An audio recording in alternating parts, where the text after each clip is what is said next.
Os dias e noites de temperaturas baixas já começaram e o frio é um convite para ligar o aquecedor, acender a lareira, né? Ou até mesmo improvisar alternativas para deixar o ambiente mais quentinho. Porém, os equipamentos que nos trazem conforto, quando usados de maneira inadequada, podem oferecer também ameaças. Isso aí, alguns cuidados no dia a dia podem ajudar a afastar esses perigos. Para falar sobre isso, recebemos aqui no estúdio o sargento Rony Aires, do Corpo de Bombeiros de São Leopoldo. Seja bem-vindo à Conexão, tudo bem? Olá, tudo bem, tudo obrigado. Bom, sargento, os riscos de incêndio, eles aumentam no inverno? Vocês percebem alguma diferença, assim, do período do verão, né, para agora? Percebemos, sim, durante o inverno, algumas tendências.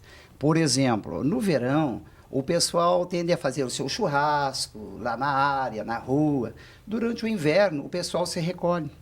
Então, acontece as suas festinhas, os seus churrasquinhos mais internos, né? E aí começa a parte do frio.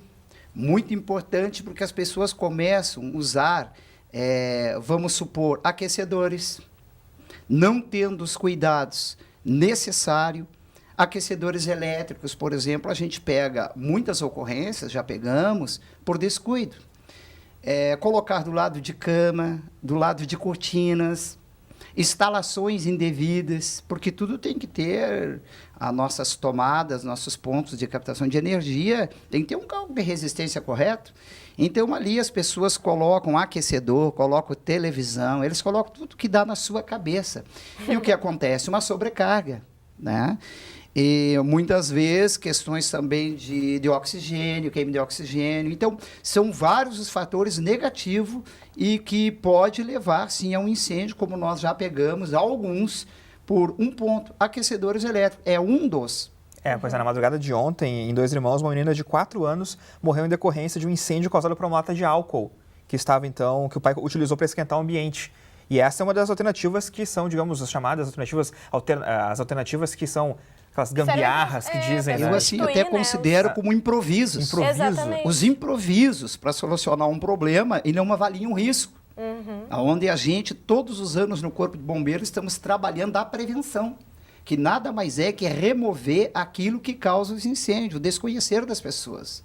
Tá? Estamos trabalhando com orientação em escolas, empresas, exatamente com questões que parecem tão simples. E eu, nesses 27 anos trabalhando em combate direto a incêndio, tirando pessoas em óbito. Tá? Por causa de simples detalhes, improviso.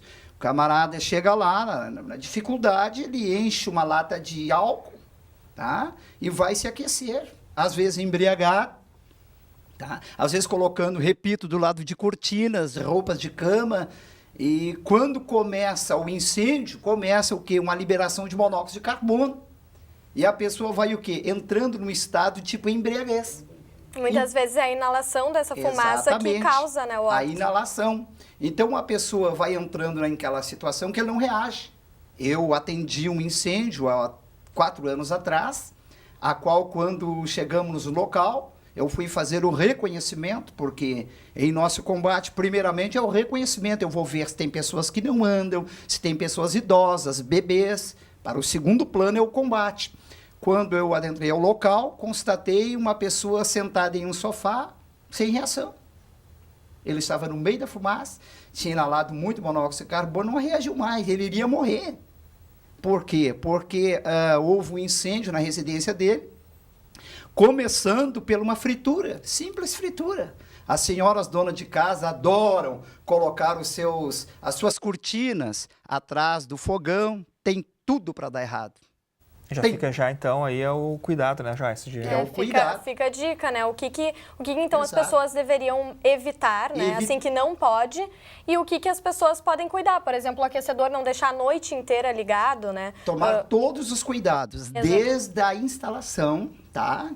A posição dele, não deixar próximo de cortinas, de tecido, de coisas que vá me ocasionar um incêndio, tá? Depois, por incrível que pareça, nós pegamos muitos incêndios com frituras. Perder patrimônios inteiros por frituras. A dona de casa lá vai fazer no inverno as suas frituras, que é muito comum, e ela adora uma cortina atrás do fogão, como eu disse, tem tudo para dar errado. Bom, aqui no No Brasil, a gente não é obrigado a ter extintor de incêndio nas casas, mas seria interessante isso ou não ainda? Não, eu digo para ti, não existe uma legislação que obrigue a isso, não, mas eu digo, eu tenho e digo a todos, quem tiver condições, compra um extintor, coloca no cantinho da sua casa. Um extintor de pó químicos seco, à base de bicarbonato de sódio, ele é um extintor eficiente. Se eu tiver dentro de casa lá, olha, eu resolvo o problema. Tem que saber também qual é o tipo de incêndio, e tem que saber usar também, né? Não, Muitas até pessoas porque não têm. o extintor de pó, eu vou usar onde? Eletricidade, eu não vou usar água, né? A água eu vou usar em tecidos, eu vou usar em papéis. Agora, o extintor de pó químico seco é eficiente dentro de uma casa. Eu vou usar no vazamento de gás, eu vou usar em queimas em geral. Bom, tá? então em caso de incêndio, o que as pessoas devem fazer num primeiro momento, né? Detectou que alguma coisa está pegando fogo, liga para o Corpo de Bombeiros. Exatamente. Quais são os passos, Exatamente. Né? Começa muito um problema assim, ó. As pessoas, começa lá um incêndio ainda na primeira fase inicial ali, eles tentam o que podem para resolver o problema. Quando perde o controle, chama os bombeiros.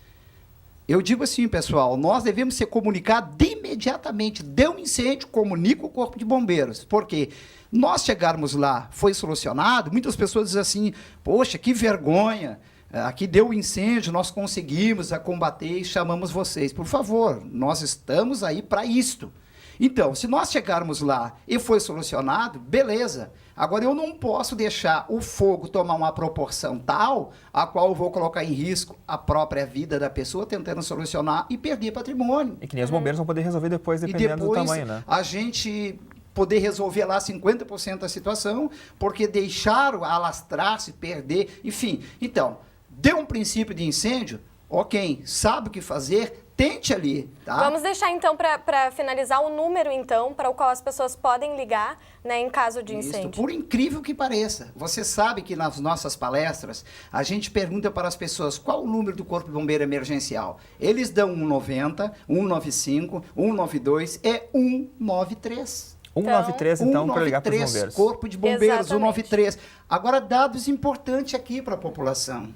As pessoas ficam nervosas na hora que ligam para o Corpo de Bombeiro. Vou dar um exemplo até, parece de graça, mas é real. Olha, aqui é um incêndio perto de um Fuca branco. Como é que eu vou saber? Por favor, é na rua tal, quem fala é fulano de tal, e nos passa dados. Olha, já existe... Então, passar todas as informações, endereço, né? E então a dica é, a primeira coisa, ligar 193. 193, dizendo o que está acontecendo. Exatamente. Porque, de repente, olha, está pegando fogo na minha casa, mas neste momento já tem 2, 3 pessoas queimadas. Sim. Então, bom, infelizmente, o papo tá muito bom, tem muita coisa para falar sobre esse assunto, mas a gente vai ter que encerrar por aqui, nosso tempo tá acabando, né, Rodrigo? Exato. Bom, a gente agradece muito a sua presença, representando o Corpo de Bombeiros aqui de São Leopoldo, né? Obrigada e até a próxima. Muito bem, nós nos colocamos à disposição, sempre que necessário vamos estar aqui. Tá bom, Obrigado. muito Valeu, obrigada. muito obrigado. Bom, e Conexão Unicinos de hoje fica por aqui. Conexão volta amanhã, 12h30. Até lá. Tchau.